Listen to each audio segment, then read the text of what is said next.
Hey everyone, and welcome to Monday's edition of Just Parlays. I'm Jim Williams along with Chris King. We have our buddy who joins us from time to time on Mondays, and that's Allie Burns. Allie, and she does the show before us. Now, before I bring Allie on, we are now part of the Max Wagers Network, okay? And so that means all of us are together, which is really, really cool. We start at noon and we go all the way to 5 o'clock, giving you all the information you could possibly ever need to know. Okay.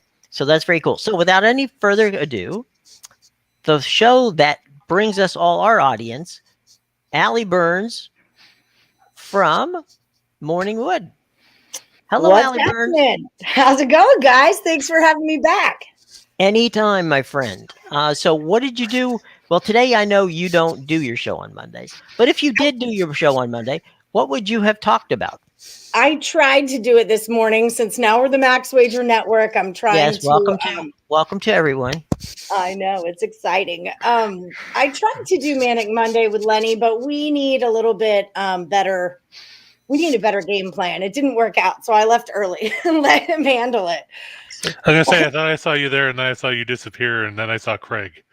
Yes, Craig did come in. Yeah, it was a little wonky. It was a manic Monday.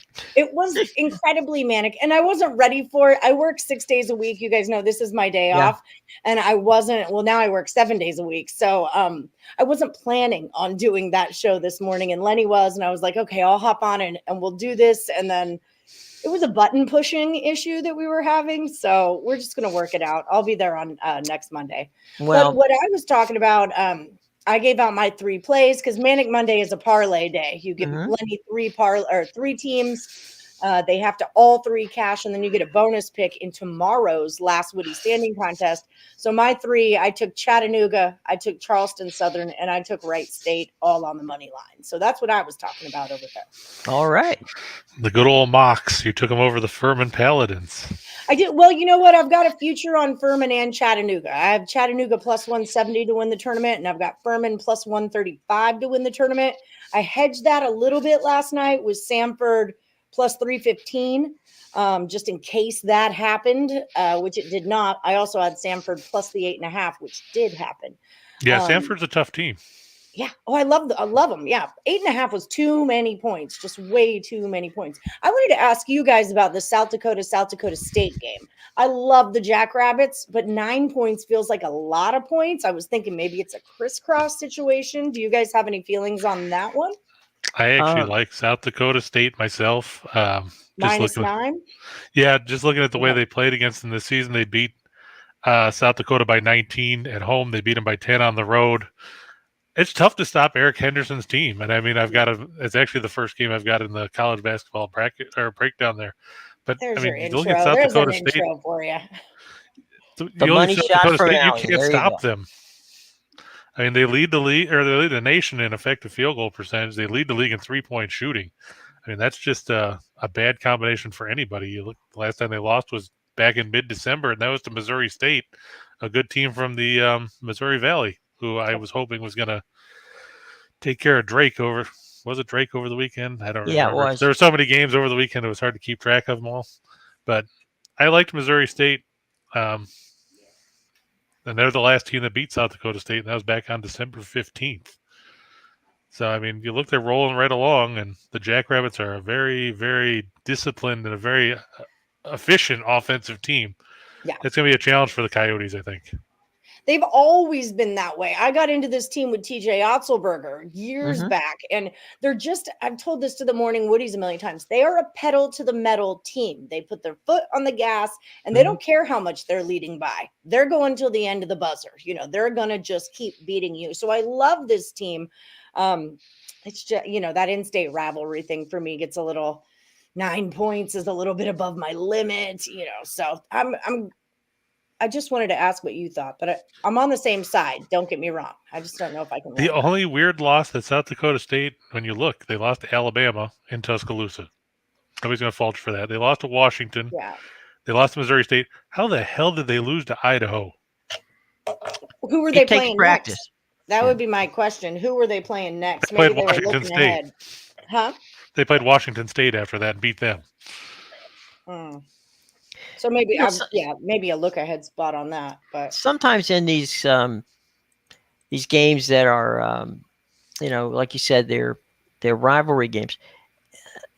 The pedal to the metal standpoint still holds, but there's always that fear that the other side's going to be so jacked up that they're going to keep you at bay, or at least maybe overperform, I guess would be the best way of putting it.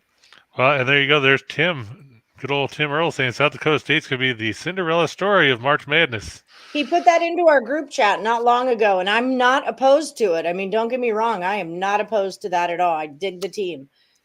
I'll be honest with you. Any team with the nickname Jackrabbits, I'm on board. I'm buying the merch. Jim did back the Kansas City Roos before they got knocked out. That's yesterday. right.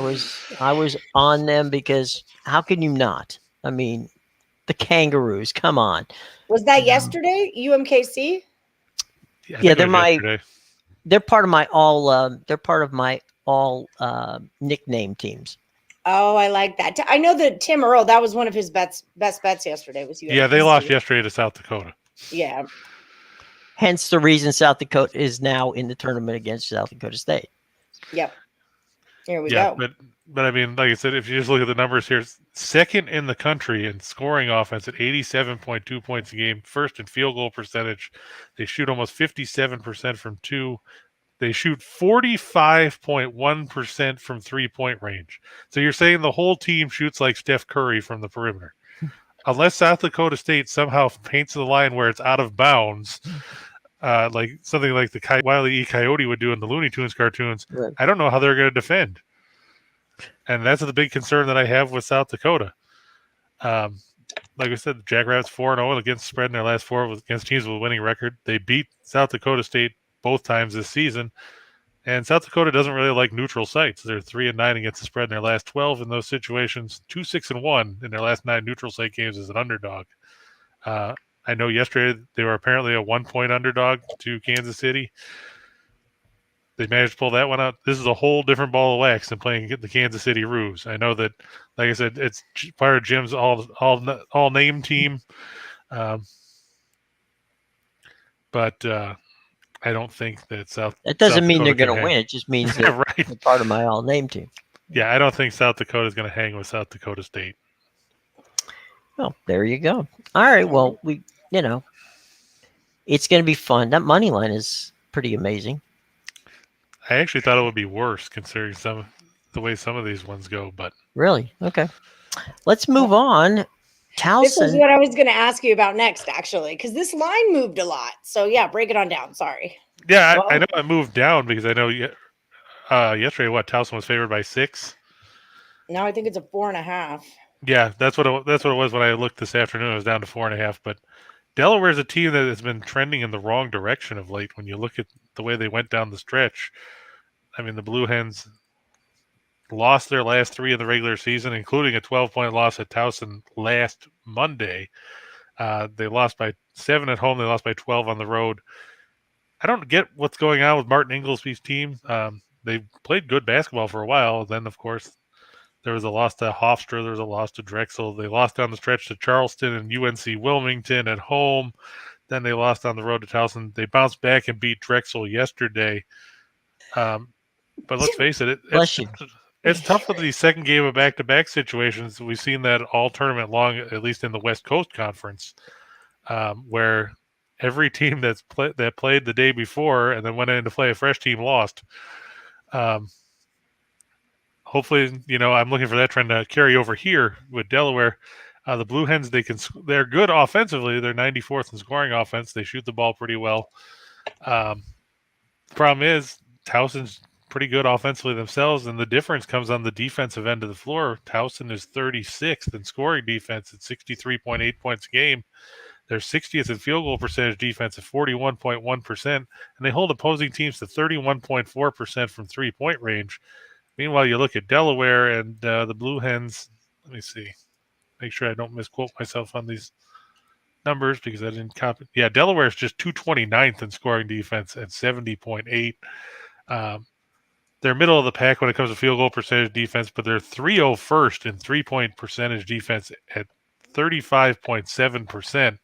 Top of that, they get beaten on the glass by an average of over 1.2 boards a game. Towson is very good on the offensive boards.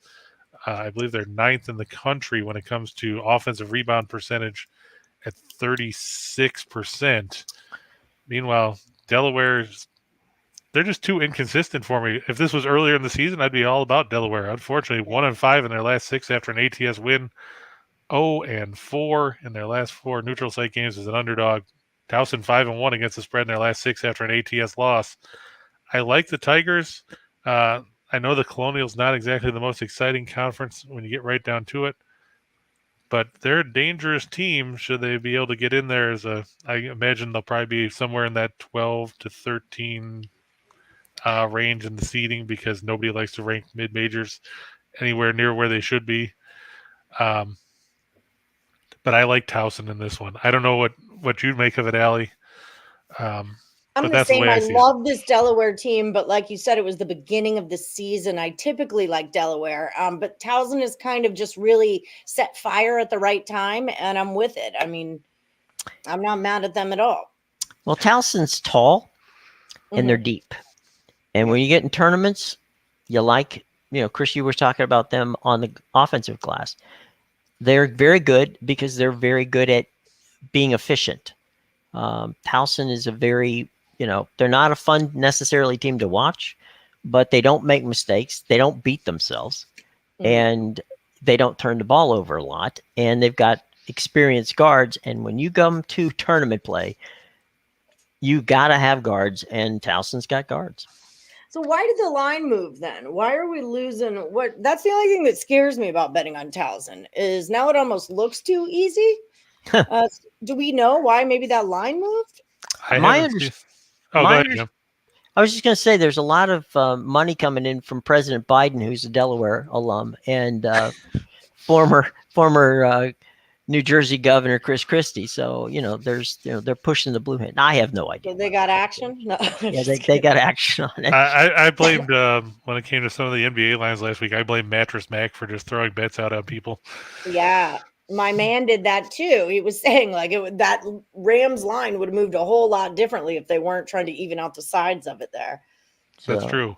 And to Nathan's point about if San Diego or South Dakota State has a day of rest, yeah, they played Saturday and beat Nebraska Omaha. So they have a day off. Meanwhile, South Dakota had to play yesterday against Kansas City.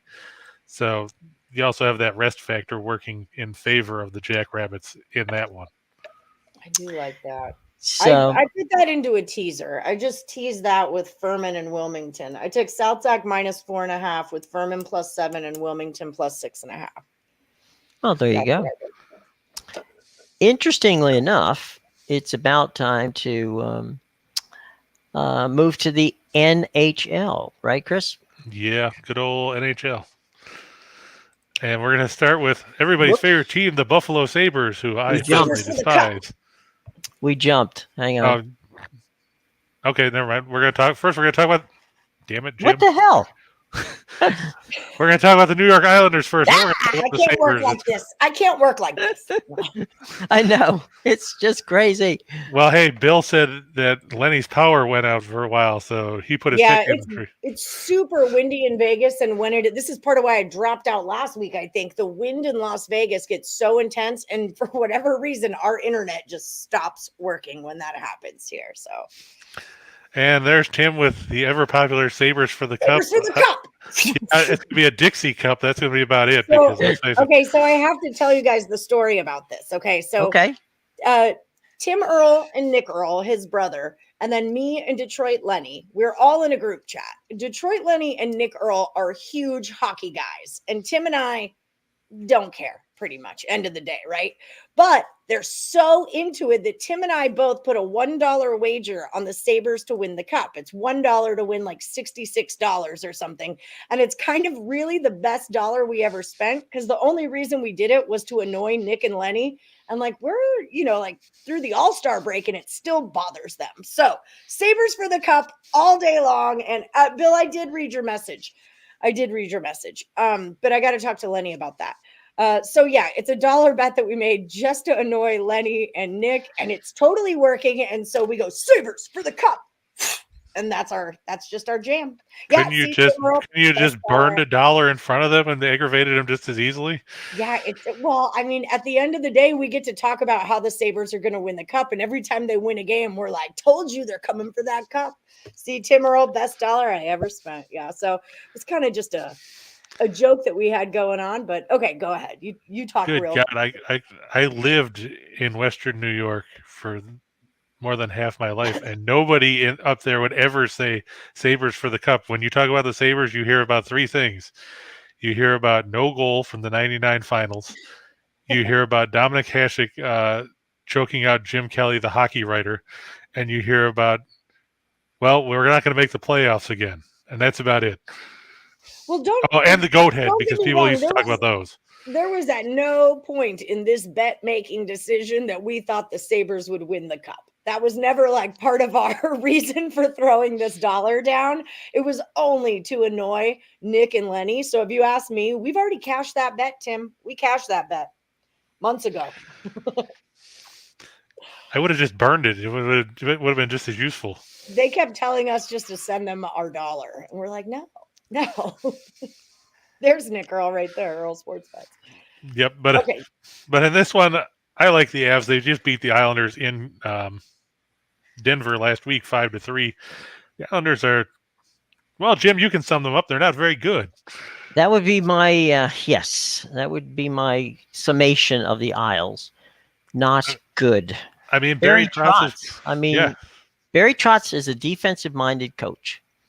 His problem is he doesn't have offense. So defense works. They won the other night 2-1, and that was not the only way they win most of the time. That was painful.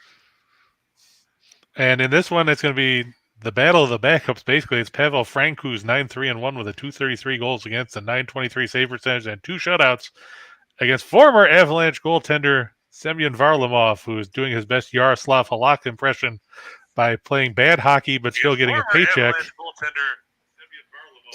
He's 3-11-0 with a 276 goals against and a 912 save percentage. The Islanders just having all kinds of issues. Colorado second in the league in goals per game at 391. The Islanders are 24th at 2.54. Colorado is 4-0 in their last 4 against the Metropolitan Division. They're 49-10 in their last 59 against teams with a losing record. And they're probably pissed off because they've lost 2 in a row. Of course, they had that disappointing loss to Arizona and followed that up with a 4-3 overtime loss to Calgary over the weekend. They don't lose 3 in a row very often. They're 9-2 in their last 11 on the road. The Islanders 3-13 in their last 16 against teams with a winning percentage above 600. They're 1-8 in their last 9 as a home underdog, and they're 0-7 in their last 7 following a win. So, to quote Lou Brown, we won today. If we win tomorrow, that's 2 in a row. That's called a winning streak. The Islanders don't know what those are. I'm not looking for that to change tonight. You know, the one thing that we've talked about, Allie, about Colorado is they play down to their opponents. Mm-hmm. And even though the Islanders have been less than fantastic, to be sure, Colorado should, what is it, 1.5? Yeah, Colorado should win this game. Again, the Islanders, they're playing defense like Trotz wants them to, but they can't buy a goal, literally. And even if you play defense, they still gave up 5 to Colorado last week. I'm betting it. And they gave up 43 shots in that game. So, and now you've got Varlamov instead of Sorokin in there trying to stand on his head. And Varlamov has been bad. Yeah. One last thing. I'm looking for the Islanders to be sellers at the trade deadline. So, you think Lou Lamoriello is going to sell? Yep, I do. Does he have anything anybody wants? That's another question for another time, my friend. Because they're not going to move Barzal or anybody like that. I'll tell you this. You heard it here first. The Capitals are after Marc-Andre Fleury of the Chicago Blackhawks. The Capitals would be after Pelle Lindbergh if they could get him. They would, but they're going after Marc-Andre Fleury. So there you go. All right. So it's time to be moving. Now, this time, let's see if it works. A button that works. Thank God. Now, see, I don't know what Washington would give up to get Fleury at this point. I mean, obviously that means they're not sold on Vanacek and Fleury's a rental, Samsonov. Well, I know he's a rental, but you're still going to have to give something up for him. not that much. You don't think so? Nah, I don't think so. Well, and Sly says the Capitals just want to stick it to the Penguins, and that's why they're interested in Fleury. That might be the case, but they're happy with the goalkeeping they got. They just want some backup who's got some experience in the playoffs, and very few people have more experience as a goalkeeper in the playoffs than Marc-Andre Fleury. True. So, meanwhile, Tim's saying the Sabres are going to win tonight. I hope Tim's just joking, and it's well, he saw Allie's Sabres win the cup, and so he jumped on board. It's our thing. It's our thing. He's got the other dollar. Yeah. You know what, Allie? You never know what happens. Stranger things have happened. Well, like they say, a broken clock is right twice a day. That's right. So there you go. Again, never thought the Sabres would win the cup. Just there you go. To annoy Nick and Lenny. Mission accomplished, right? Yeah, I wouldn't go out and say the Sabres are going to win a game most nights, but especially against Florida. I mean, the Panthers obviously. We have cashed on the Sabres money line quite a few times, and it's always that good value. So if you pick your spots, you can make some money with the Sabres. I'm not sure this is the spot, though. Right. Yeah. Tim said Sunrise? He's taking credit saying he started Sabres for the Cup, so now you're going to have to battle for that. No, he did. He was the one who took the bet, and I said, "Oh, I'm tailing. They're going to hate this." This was his idea. I tailed him. But yeah, the Sabres, don't forget they're playing the second game of back-to-back. They lost yesterday 3-0 to the Kings. Now they have to face a Florida team that, let's face it, is very good at putting on that little red light behind the net of opposing goaltenders. Panthers 37-13-5, Sabres 18-31-8. Their 2-game win streak out the window with that loss yesterday. It'll be Spencer Knight. Look at that, Jim. Bobrovsky got a night off. Yeah, he did. I guess when you're playing the Sabres, you could put him in there and it still would have been a night off. But he's 9-6-2 with a 322 goals against an 898 save percentage. It's supposed to be Craig Anderson, the 73-year-old goaltender. He's 8-7 with a 294 goals against and a 907 save percentage. That 294 would be a good earned run average, but true. And like Sly said, the Panthers are a good over team, probably because they have their own issues defensively. They beat Detroit 6-2 Saturday night. Mm-hmm. That was a game where Lenny said he was not going to touch the Red Wings. He didn't touch them on Friday night in the loss to Tampa Bay either. I tried to get him to put him into a corner on that, and he backed away, kind of like a scared cat. He didn't want to touch that game at all. Even with Brian Elliott in that, Tampa Bay won 3-1. But Florida leads the league in goals per game at 4.09. They're middle of the pack in goals against at 291. Buffalo 24th in goals per game at 265. They're 27th in goals against at 3.54. Buffalo, they've had I think 6 goaltenders this season. None of them have been any good. More than a few. Yeah, more than a few, less than a million, but none of them can stop the puck to save their lives. Florida 5-0 in their last 5 when their opponent scores 2 or less. 4-0 in their last 4 against the Atlantic. 5-1 in their last 6 as a road favorite. And then we get some really ugly numbers. Sabres 10-46 in their last 56 after losing by at least 3 goals. 13-41 in their last 54 when their opponent gives up 2 or less. And 6-20 in their last 26 after a home loss by at least 3 goals. I mean, you didn't score on the Kings. Now you got to face the Panthers, who like to score. And, this could be a 6-2, 7-3 type of game because Florida doesn't like to play defense, but boy, they'll run 4 lines at you in a hurry. It's true. That's absolutely true. Hey, let's pay some bills for a minute, okay?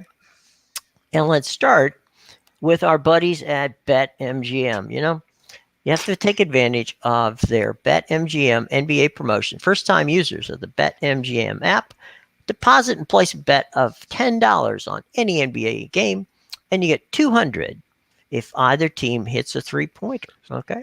All the information on how to take advantage of that fun contest that BetMGM's put out there is in our show box below, so be sure to check it out, okay? All right. So from here, we go to the association, where tonight we will start things off with the Sixers and the Bulls. Now this should be a good game. Yeah, it's coming to you from the Wells Fargo Center, where it's all of a sudden Philadelphia's decided that they could play basketball there because they haven't been all that great at home this season, but they're facing the Bulls, I think, at the right time. Chicago's lost 4 in a row. They come in off a loss to Milwaukee on Friday night in the second game of back-to-back after they lost to Atlanta on Thursday. Now they get to face a Philadelphia team that has played well since acquiring James Harden. Whether that pans out in the playoffs remains to be seen. But as of right now, they're a half game ahead of Chicago for second place in the East, of course, behind Eric Spoelstra and the Heat, who continue to win games despite having seemingly half their roster missing. Philadelphia 19th in scoring offense at 108.3, but that's gone up since Harden's been there. I guess when you get to the free throw line 805 times a game, like we saw against the Knicks and things like that, you get the opportunity to get a bunch of free points. The Bulls 18th in scoring defense at 110.9. They're 23rd in field goal percentage defense at 46.7%. They don't defend the three well. So Chicago's trying to rely on their offense. They're 9th in the league at 112.5 points per game. They lead the league in field goal percentage, so there's that at 48.4%, and they shoot the ball well from outside. But they're facing a Philadelphia team that's good defensively. 76ers are 6th in scoring defense at 106.1 points a game. They're 10th in field goal percentage defense. They're 4th in three-point defense. When I looked at the injury report earlier, I saw Nikola Vucevic was questionable. That could be a major blow for the Bulls if he can't take the floor. It's bad enough that you got to try to defend Joel Embiid in the paint. If Vucevic doesn't play, it'll be that much more of a challenge for them because, let's face it, their backup bigs are not anything to write home about. Just going to check and see if anything's changed on that. Let's see. No, Philadelphia. He's Harden has seemingly found, a nice little home there in Philadelphia. It's for now, but that's all we can judge him on is for now. We can't judge him on something that hasn't happened yet, but we'll see. I mean, I've been bullish on the 76ers. Speaking of bullish, Billy Donovan felt badly because the Bulls are a better team than they've been playing. Yeah, I mean, you have to think once they get healthy, they'll be in a lot better shape. I mean, I think they're missing right now. They're missing Lonzo Ball. They're missing Caruso still. Patrick Williams hasn't played since October. If those guys come back before the regular season's over, they'll be in good shape. I think they're targeting Ball and Caruso to come back sometime in late March. But in this case, you've got a Philadelphia team that's actually healthy. Mm-hmm. And that makes them even more dangerous because it's not like they're missing pieces like they've been for stretches earlier this year. Mm-hmm. All right, let's move it on. And it's the Nuggets and the Warriors. Yeah, talking about three. This should be good for anybody wishing to take advantage of that BetMGM deal that we just talked about. Well, but the issue here, Jim, is that Golden State's going to be minus seemingly half their team. They're not going to have Curry. Thompson's not playing. Draymond Green, all those guys are still back in San Francisco because they decided that they weren't even going to bring them on the trip for this game. Iguodala is out. Andrew Wiggins isn't going to play. Gary Payton is supposedly out. Wiseman is still working his way back.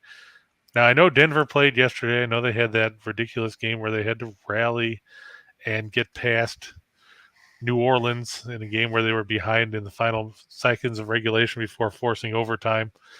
But I don't know, Allie, what do you make of a Golden State team that's minus seemingly everybody?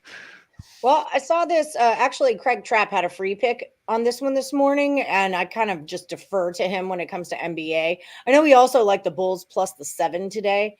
I don't know if I need to get involved with that, but as far as the Warriors game goes, he liked it under. He felt like they've got to kind of get back to, as whatever they've been doing, it's not been playing defense, the Warriors. And so they've got to kind of hone back in on that defense. So that is the way Craig took it, was Warriors going under. I know Tim Earl has been all over Jokic for pretty much the whole season. He's been playing Jokic triple doubles.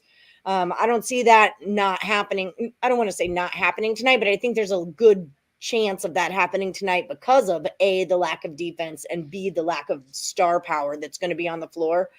Tim, what's the juice on that? What are we looking at here? Let me get down. What's happening?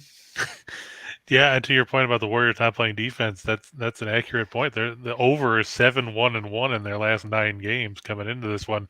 You look at they gave up 124 to the Lakers the other night, 122 to the Mavs, 129 to Minnesota, 119 to the Clippers, 115 to the Lakers back in February, 116 to the Knicks. I mean, this is not the way Golden State was playing defense earlier in the season when they were number 1 or number 2 in the league in scoring defense. And like you said, missing all these pieces isn't going to make it a whole lot better. So it's going to be interesting. Yeah, we'll see what happens here, but it's not looking good for Golden State at this point. Well, it's not looking good for the moment, but I'm still thinking they're going to skate into the playoffs. I mean, they're second in the West. I mean, that's not going to change too much. No. As we get ready here for part 2 of our 2 for the money, 4 for the show, and the rest of it, let me ask Chris, you and Allie a question. We've got the major conference tournaments coming up. Let me. What are the ones that you're excited to watch? Go ahead, Allie. I'll let you go first. I'm always excited about the ACC.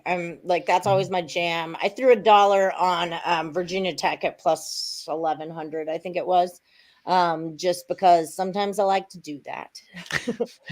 So it was Nick Earl was looking at that one. So sometimes if it's good value, I'll just throw $1 on it, just to have some action. But I'm always excited about the ACC. Big time tonight with Cleveland playing Wright and Purdue Fort Wayne playing Northern Kentucky. I'm excited about both of these games. So really into that one. And then who else am I into? I'm kind of oversaturated with basketball right now. Not in a bad way, but it's hard for me to come up off the top of my head with some things because there's so many things going through my head all day long, I feel like. You know what? We got to say goodbye to Coach K from Cameron on Saturday. And, it was weird because the final, I think Duke had really, extended themselves so much in the first, 2/3 of that game that last 10 minutes was just, they didn't have anything to do anymore. Yeah. They were spent. I don't think North Carolina is going to do that to them in the tournament. I think that was, we had an emotional moment. We ran out of, we were exhausted. We couldn't play anymore. That happens when you get in games like that, where, everything is so front loaded at the beginning, where everybody's excited and jumping up and down and going crazy, that by the time you get to that, you hit that wall with about 5 or 10 minutes left to go. And when they did, Carolina was right there. I think, looking back on, I always say handicap, you're handicapping. If you get something wrong, why did you get it wrong? And just, it was so many points, first of all. It was just way too many points for that type of a rivalry game. And then, like you said, the emotion involved. I mean, these guys, what was it, 91 former Duke players, 71 something former like that. Yeah.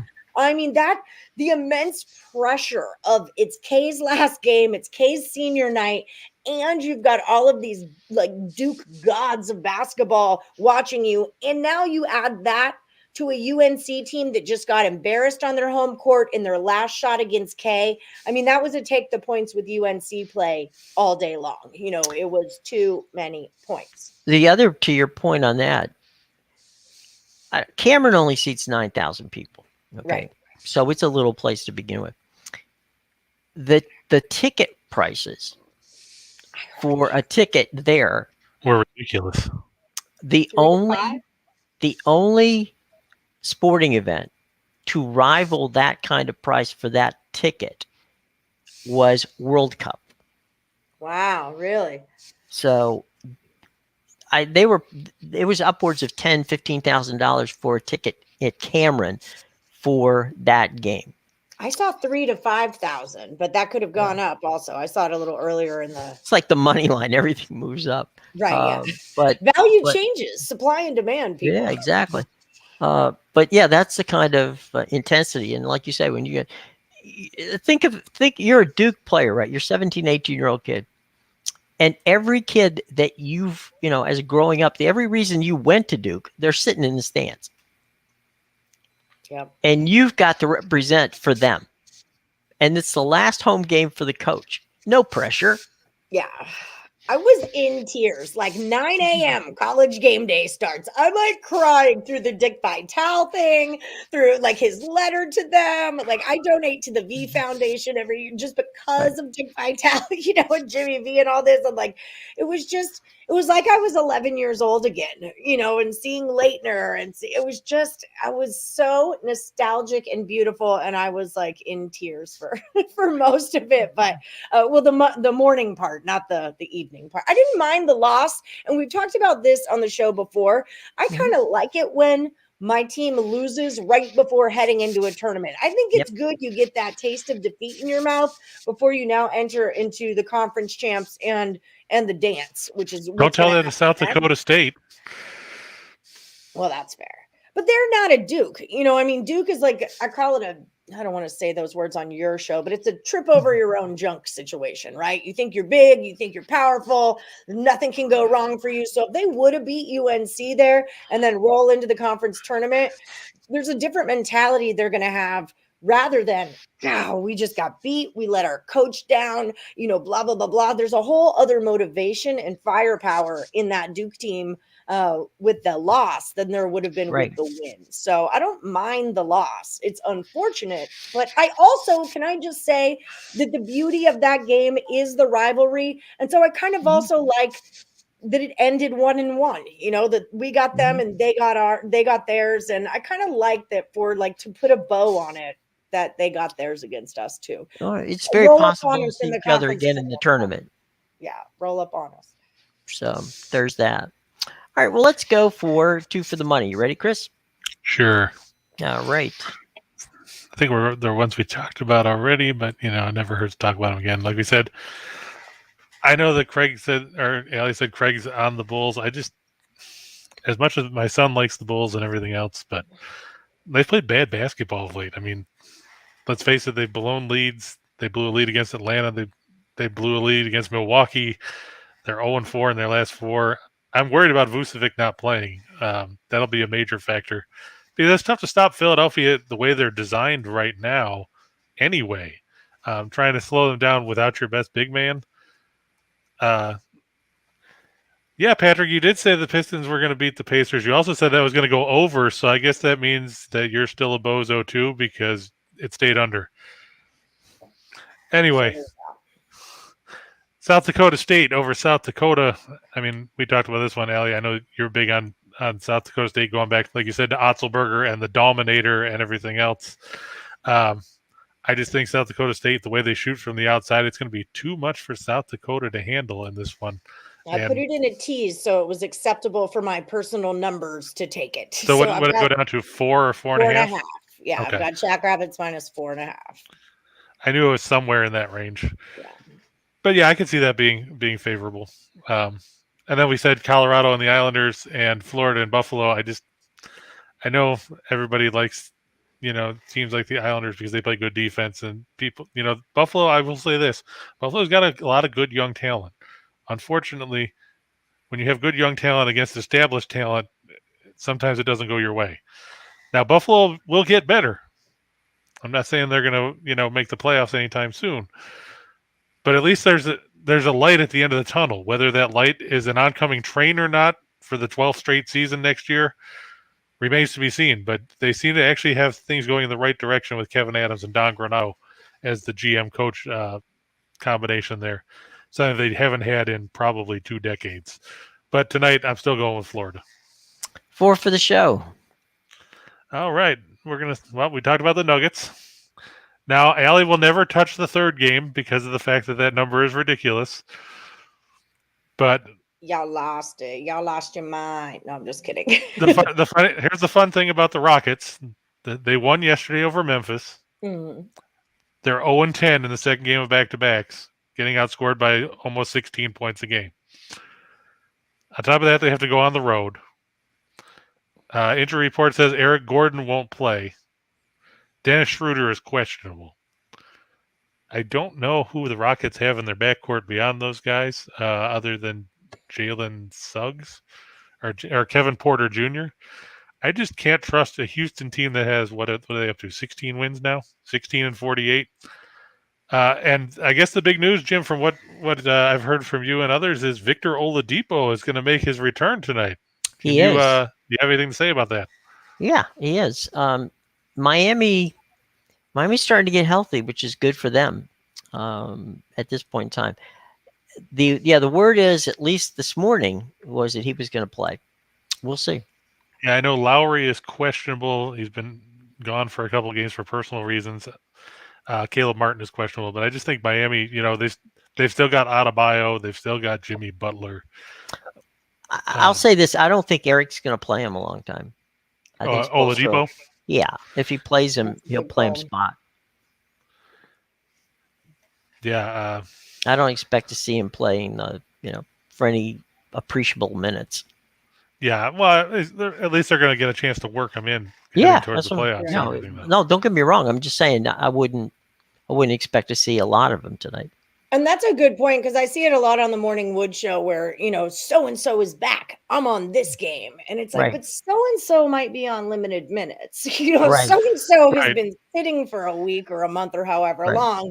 And they're probably not going to just come back in it, but they're not going to Klay Thompson us where we haven't seen you in months, in a year or whatever. And then you just come in and light it up. It's just something to remember. Good point, Jim. It's kind of the Oladipo is they're not expecting anything from him because he hasn't played he barely played for them last season after he got acquired.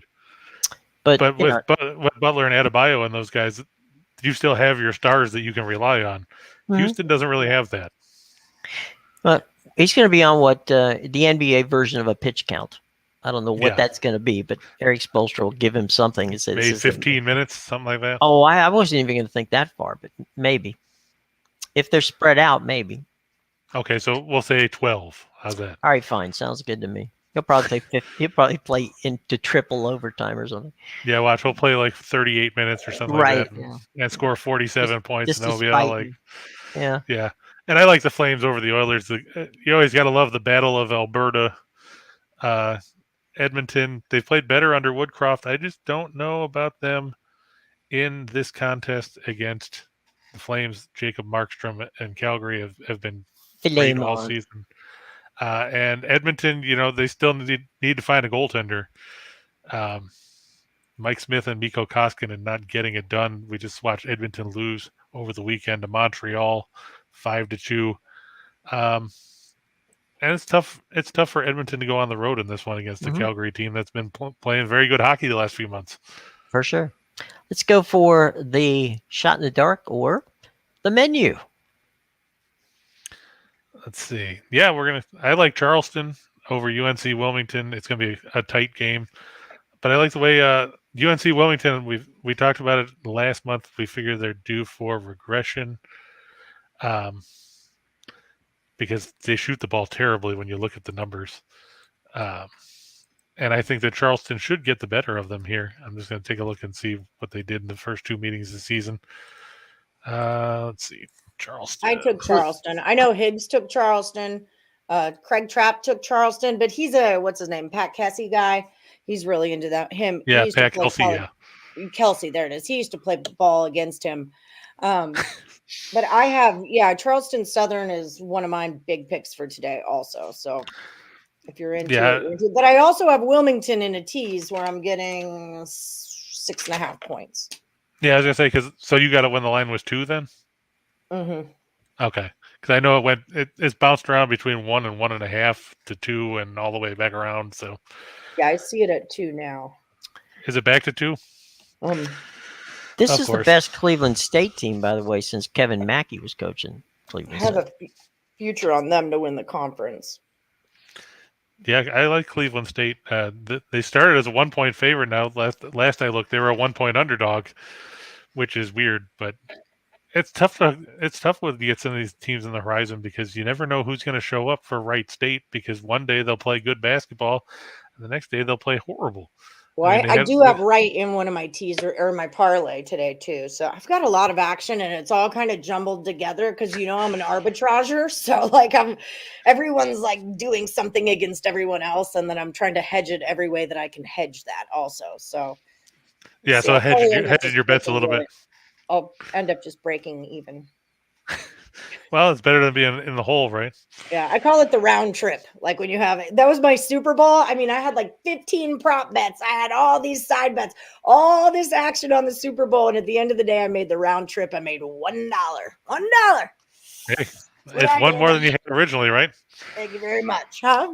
It's one more than you had originally. It is. And that's the name of the game, right? Beat the book. I got my buck. I'm all right. I don't know. Did you have anything with Georgia State and Louisiana and the Sun Belt, Allie? Yesterday, I had Georgia State. They were in my something. They were in a teaser with me. It was I did a Sean Higgs teaser. Sean Higgs has been on fire over at Picks and Parlays. He's been on fire. So I took 3 of his plays.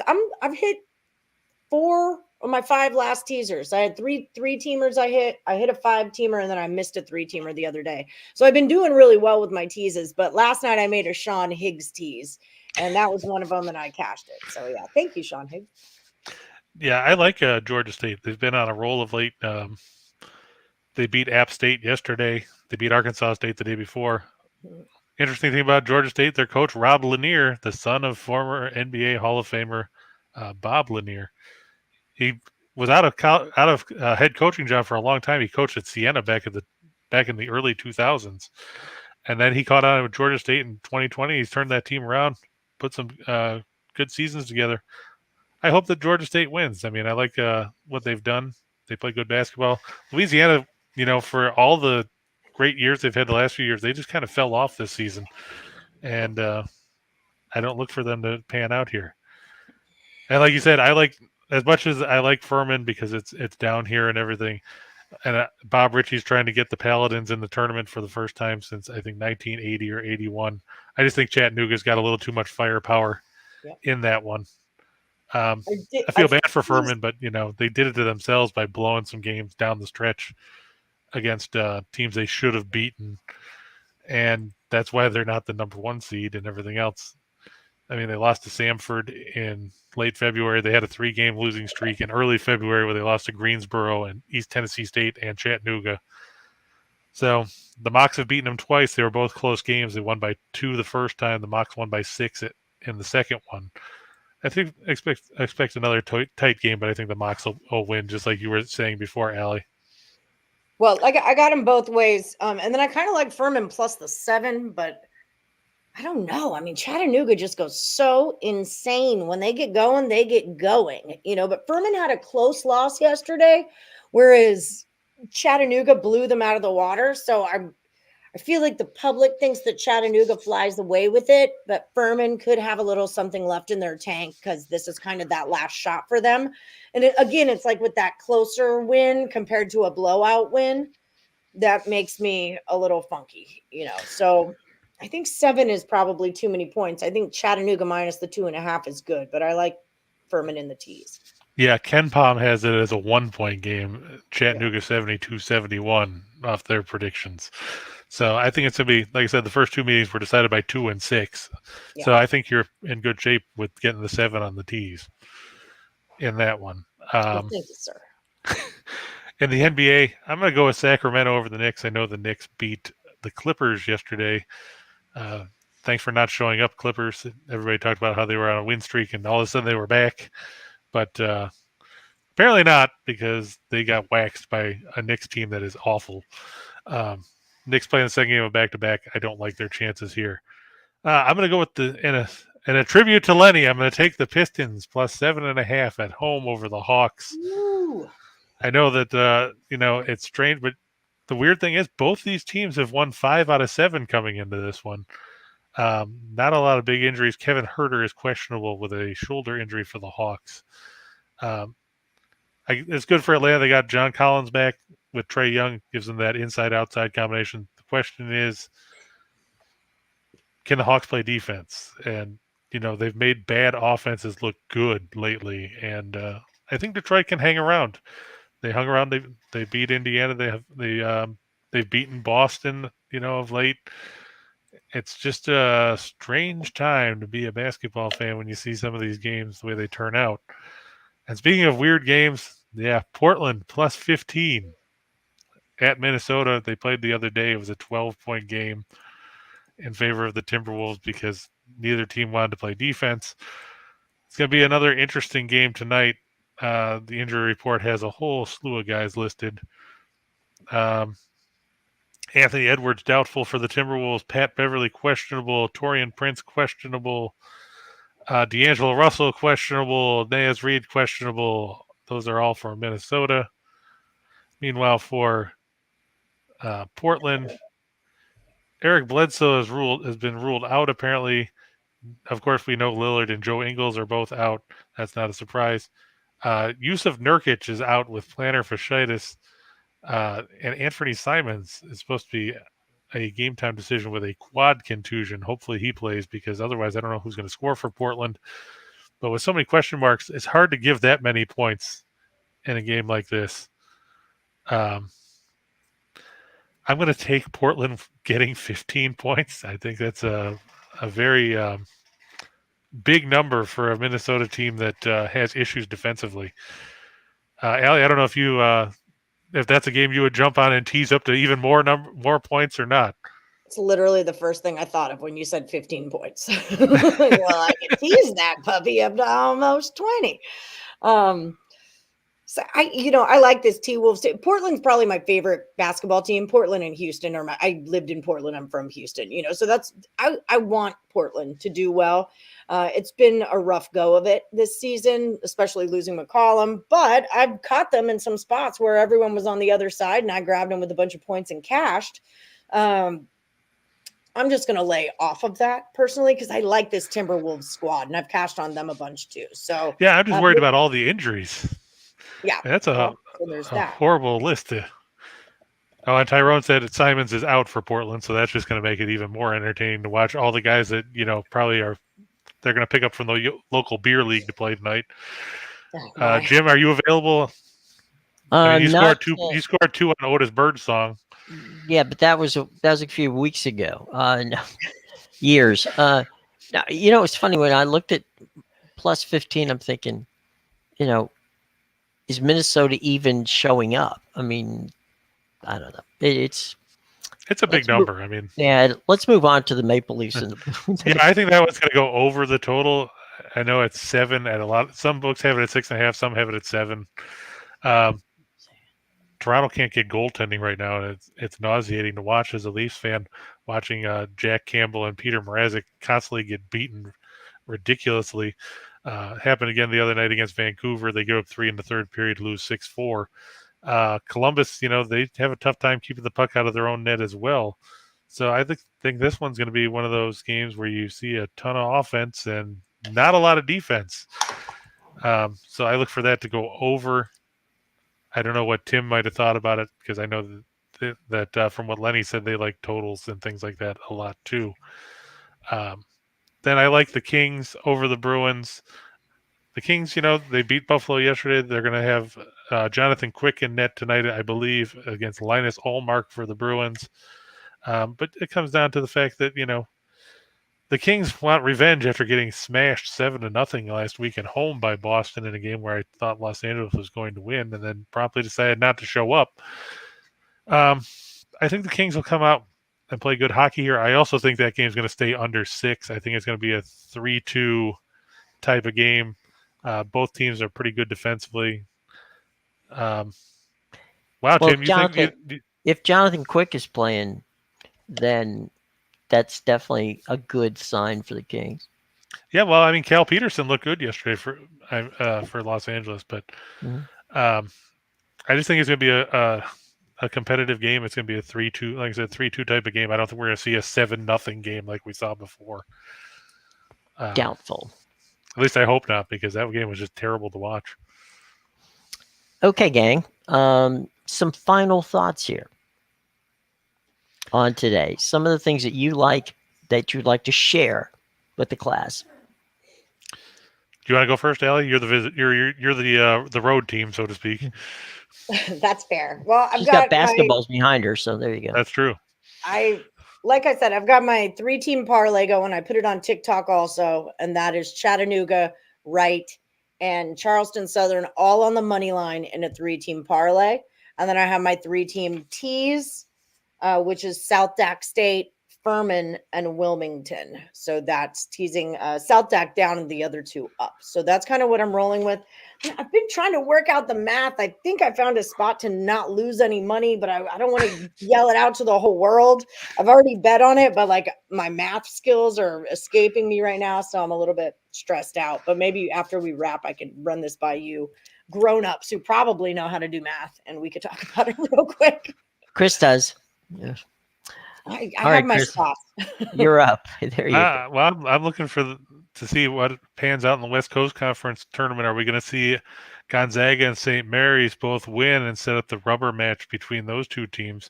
A lot of people on St. Mary today. Yeah. Well, they're going to it's going to be a good matchup with Santa Clara. The thing that concerns me with San Francisco is nobody's sure about the status of Johan Masalski, who got injured in the game against BYU. He's supposed to be a game time decision with a knee injury. There's talk that Todd Golden might just sit him down because, and have him healthy for the tournament rather than try and play him tonight. Obviously, the Dons, they're in good shape for an at-large bid after beating BYU Saturday. Yeah. I think if he doesn't play, you're going to see that line go up a lot higher than what it is. It's still pretty high at 14.5. But yeah, I like St. Mary's too. Granted, Herb Sendek's done a great job with Santa Clara, but Randy Bennett, the Gales, they have a bunch of guys that you've never heard of, but I'll tell you what, they can play some pretty good basketball. And that's going to be an exciting game. Unfortunately, a lot of people will be asleep by the time it's on because it starts at 11:30 Eastern time. I will be up because I have to wait to see who pans out to win that one to right up the West Coast tournament final. Oh. Well, there you go. Any final questions from the class before we move out here? No, but I do want to remind everyone before we go, I've got 3 winners and whiners, guys, on the picks and parlays total chaos tomorrow. Chris King, who tied with Tim Earl in our last mid-major total chaos. Chris King is going to take on Scott and also Scott. That's happening tomorrow. Scott. So yes, Scott, and it's Chris a handicap King. match. Sounds like a law firm. The law firm of King, Scott, and Scott. I love that. I love that. So they'll be on Total Chaos tomorrow night, breaking down 5 over or unders, 5 basketball games, and telling me if they go over or under. So guys, definitely make sure that you like, subscribe, and then ring the bell for notifications. So that way, when we go live, you'll know about it, and you can jump in and get some of that free pick action. So thank you guys for being on the show. I'm excited to have you. Yeah, I was wondering if you had gotten in touch with, the Scott brothers. Yes. Because I hadn't talked to them this weekend, so yes, it's good to know they'll be on all weekend. There you go. Well, this is day 1 of the Max Wagers network, and we're having some fun. Okay. Yes. Remember that we've got the show at noon. We got Allie at 1:00 with, Morning Wood. We pop up there too. Scott and Scott are waiting in the wings at 3:00. And then we go to Lenny and the gang for their show coming up at 5. So, we give you a lot of opportunity to pay attention, to have some fun. I mean, and make some money. That's right. If it wasn't fun, we wouldn't be here. And so that, as I look up and see that we're going to come real close to Scott and Scott. I know. We'll be wrapping it up here. But to quote Rush, it's time to exit stage left. Exactly. And so we're going to exit stage left. But gang, have a wonderful day. Be back tomorrow at 2:00. Come early. Come noon. See Allie at 1. Come over to see us at 2. And Scott at 3. And then Lenny and the gang, at 5. So you got plenty of time to see us and have fun, as Ali said, maybe even pick up a few bucks on the way. All right. Okay, gang. Until tomorrow, be well. See you too.